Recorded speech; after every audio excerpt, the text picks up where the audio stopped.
رسول الله صلی الله علیه و سلم خواب بودند، در پایهای مبارک چیزی را احساس کردند، از خواب شیرین برخیستند، میبینن حضرت جبریل امین که جبرئیل نزدیک به الله است، روی خود را به کفهای پای رسول الله میمالد.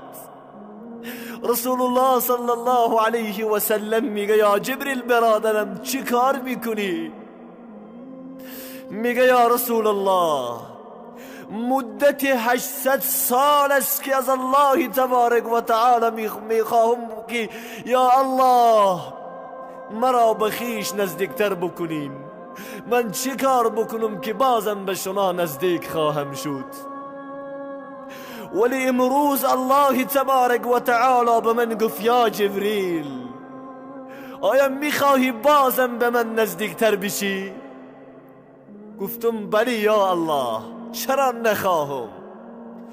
گفت میروی کفای پای حبیب من محمد صلی الله علیه و سلم را بوسه میکنی، میری در روی خیش میمالی کفای پای حبیب من رحمت للعالمین را.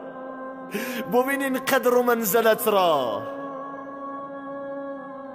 ولی امروز من و تو کجا شدیم؟ چرا باری به روح این بزرگوار صلوات نمیفرستیم؟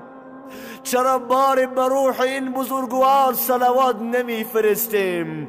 روزها و ساعتها فقط و فقط در سر تلفن هستیم، فقط و فقط کنایه فحشا تماشا میکنیم، فقط و فقط محبت دنیا در قلب ما هست.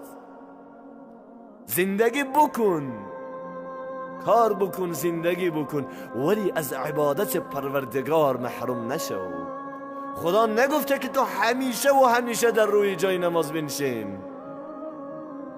زندگی بکن، همراه زندگی بندگی خدا را نیز به جا بیار.